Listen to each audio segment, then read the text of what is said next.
a newspaper, if we want to go into social media, what does the impact, if we want to set up a website, what does that cost us, and then what are some of the technological requirements that we have. Okay, so and the types of budgets that we've put in, and you probably work with totally different budgets or parts of this or combinations of this. Normally they're standard budgets, or we go to narrative budgets. So the narrative budgets we find are the best because they explain things to clients. And I'm sure a lot of you are doing that now. So you sort of talk about something that, for example, if you're printing, you will talk about how much you're printing at what cost per unit. And we find that of all these budgets, the narratives work the best, and clients still prefer narrative budgets. Okay, and then of course the administrative budgets, program budgets, and then the cost-benefit analysis on what we're spending. Okay, then rolling out the strategy, looking at contact points, and this is what we all do every day in our work. This is core activity. And then project managing it. How do we actually manage it as a project? Again, it's the other side of strategic management. And so we're looking at our work as part of project management. And what are the principles on how we actually make this happen? Okay, and then evaluating the strategy. What are some of the things we look at? We look at managing by objectives. So when you set those objectives, MBO, you measure those objectives. That gives you an indication. We look at KPIs, so we might set KPIs up, and we measure against those KPIs. They're things that you can get organized, agreed to within the organization. And then we look at some of the quality accreditations. I know quite a few companies here in Thailand do that. So looking at the ISOs. Some still use TQM, which is a fairly old model, but they still use that at the moment. And then, of course, looking at world best practice.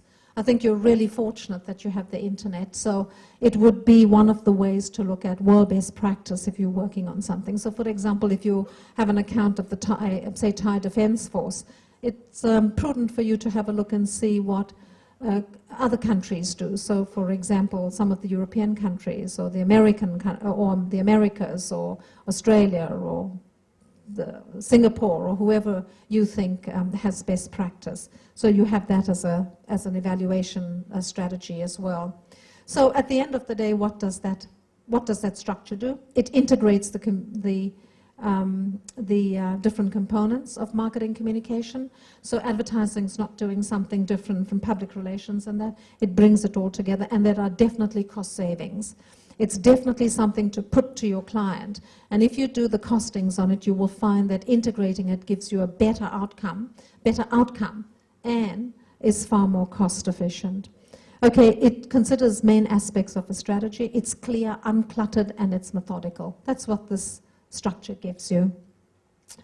Okay, in terms of meeting demands as professionals, what is this doing for us? Well, it addresses the demand on research and evaluation. So it's moving us up to another level.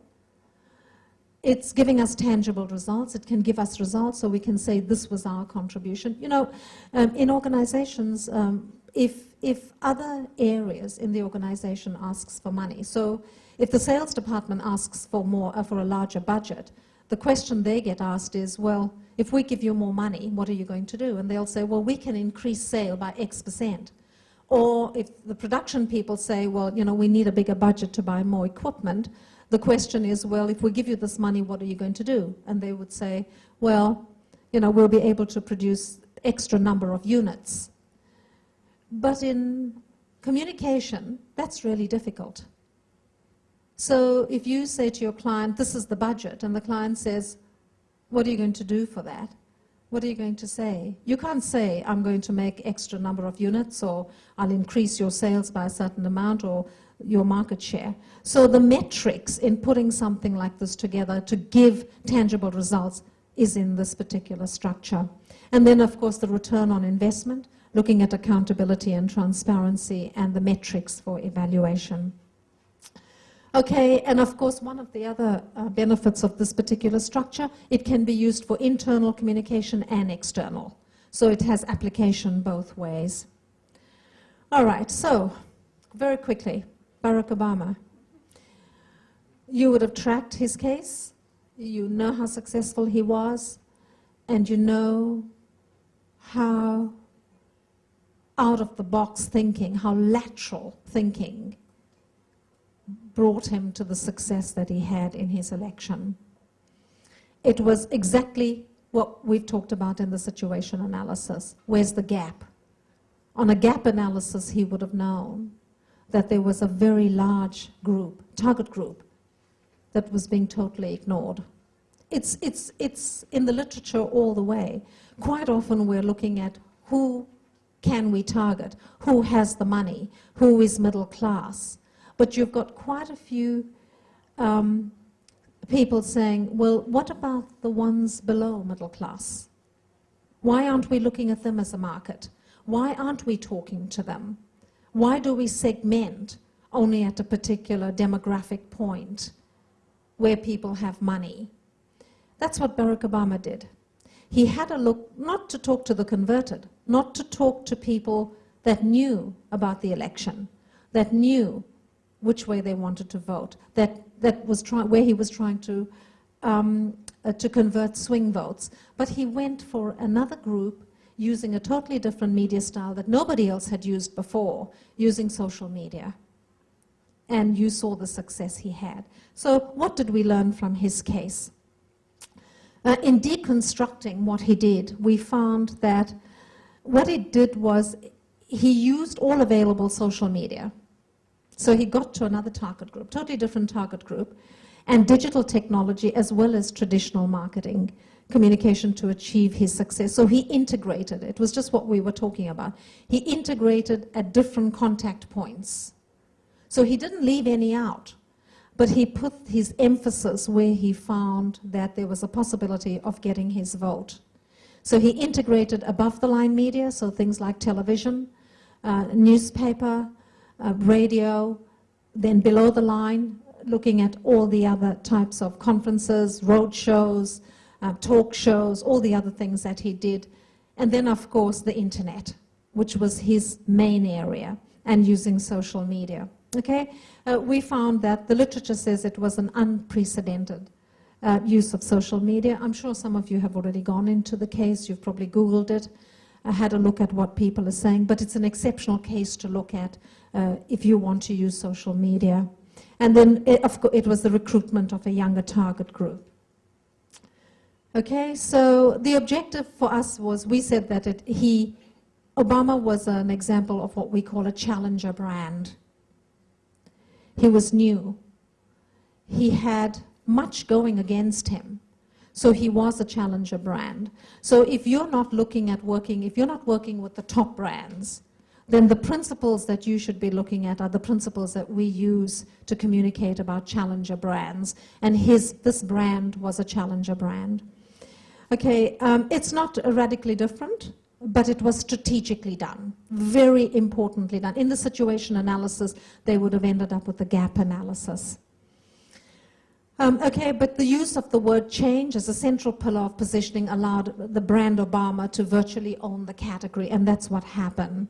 He took change, he used it literally in its meaning of change, and he used it figuratively in terms of what change was needed. And that's what made brand Obama. And it's still holding at the moment. We'll see how long for. Okay, there was a lot of public engagement. So social media gives you public engagement, which again was very important from the social media point. And it was a successful exposition of online and offline marketing communication. Excellent case. The best we've seen so far, the best that has been documented in an IMC campaign.